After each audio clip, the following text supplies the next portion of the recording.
예, 안녕하세요. 최근 시장 굉장히 연말 기대감도 있고요. 또 새로 해에 대한 기대감도 있는데 최근 이제 이슈가 되고 있는 게 이제 환율이죠. 지금 환율이 심상치 않게 지금 많이 올랐습니다. 그래서 요 부분들을 우리가 좀 살펴보고 좀 말씀을 드릴게요. 최근 환율이 지금 최고치로 올랐죠. 1480원대로 지금 연일 급등세를 보이고 있는데 자, 이게 과거로 우리가 지금 한번 보면은 월봉입니다. 월봉상 보면은 환율이 이렇게 올랐던 적이 98년도 한때 이제 1,800원까지 IMF 때 올라가고 그다음에 이때가 이제 언제냐면은 글로벌 금융위기 서브프라임 모기지론이 있을 때 이 1,596원까지 올라갔던 적이 있죠. 그리고 가까운 시일 내에 본다면은 이때죠.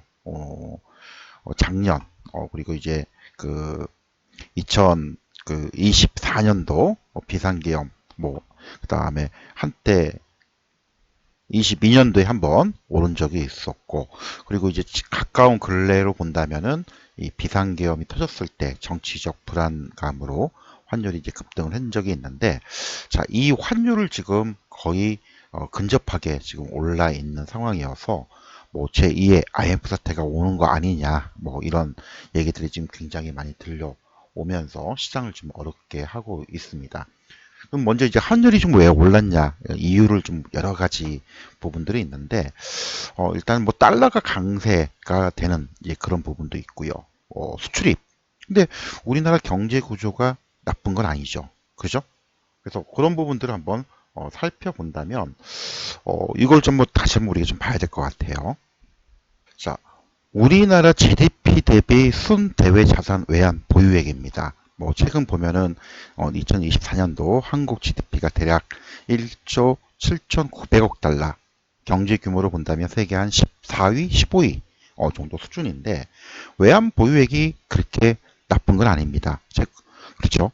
그리고 GDP 대비해서 대외 자산, 즉 다시 말하면 해외에 투자했던 자산 그리고 이제 대출 요거로 본다면 GDP 대비 순대외 자산도 어, 거의 한 60%대로 나쁜 수준은 지금 아닌 이제 그런 부분들.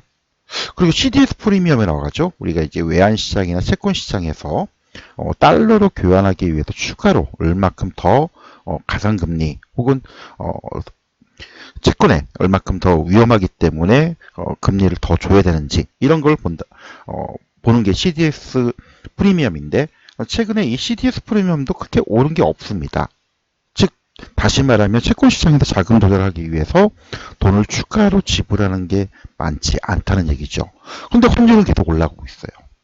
많은 부분들이 언론에서 제2의 IMF가 온다, 나라가 망한다, 경제 위기가 온다, 이런 굉장히 불길한 그리고 일부 유튜브에서 제2의 환란이 온다 이런 얘기를 떠들고 있는데 이런 걸 본다면 지표상으로 좀 아직은 큰 문제가 없다는 걸 우리가 좀 확인해 볼 수가 있습니다. 물론 환율이 오름에 따라서 여러 가지 안 좋은 그리고 좋은 부분도 안 좋은 부분도 있겠죠.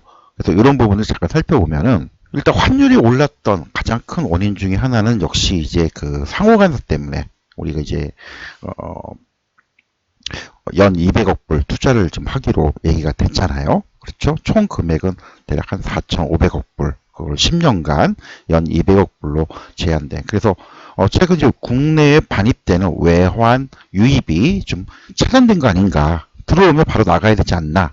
이런 우려가 좀 작용이 된 부분들이 있고요. 항상 연말 되면 기업들의 달러 결제 수요가 지금 증가가 됩니다. 이런 부분들이 하나의 큰 원인은 작용되고 있고요. 둘째로는 최근 이제 일본이 금리 인상을 좀 단행을 했죠. 그래서 이제 엔크리 트레이드라 해가지고 엔화 금리가 올라가니까 엔화 투자했던 자금들을 본국 내로 이제 회수를 하겠죠. 그래서 이런 부분들도 영향을 미치고 있습니다. 그리고 미국 내 인플레이션, 금리 인하 기조는 계속 이어지겠지만은 어쨌든 물가가 좀 올라가기 때문에 최근 장기채 금리가 또 상승하는 이런 부분도 작용이 된 그런 부분들. 자, 어찌됐든 경제 구조 문제 없다. 그리고 외환 보유액 문제 없고, 그다음에 CDS 프리미엄 큰 변동 없다. 근데 환율은 올라간다. 뭘 것 같아요? 결국은 심리적인 부분이 좀 많이 작용이 된 거고요. 최근 정부에서 국민연금, 해외자산 투자를 많이 하죠. 국민연금 쪽에 이제 그 통화 수업을 통해서 이런 달러 수요를 억제시키는 이런 부분들을 진행을 하고 있지만 아직까지 우리나라 환율이 좀 안정되는 시간이 걸린다. 그래서 오늘 짜로 기준을 놓고 본다면 최근 11월 달까지만 하더라도 좀 안정적으로 요 1450원에서 1475원 박스권을 그리던 게 드디어 돌파가 나왔죠. 따라서 투자자 입장에서 본다면 환율이 계속적으로 올라가게 되면 외국인들이 어떻게 됩니까? 환차손을 있기 때문에 주식을 팔겠죠. 근데 최근 외국인들 자금들은 들어오고 있습니다.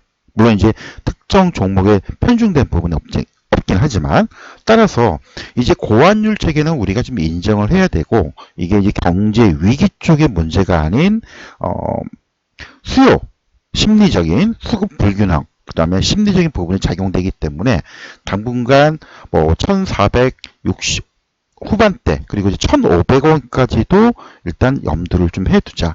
그럼 투자자 입장에서는 환율 상승이 어떤 시장에 영향을 미칠 것이냐 이걸 우리가 좀 살펴봐야 되는데요.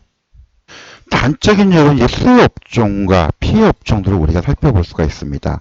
일단 수출을 많이 한 기업들은 달러 베이스로 수출 결제 대금을 받기 때문에 당연히 뭡니까?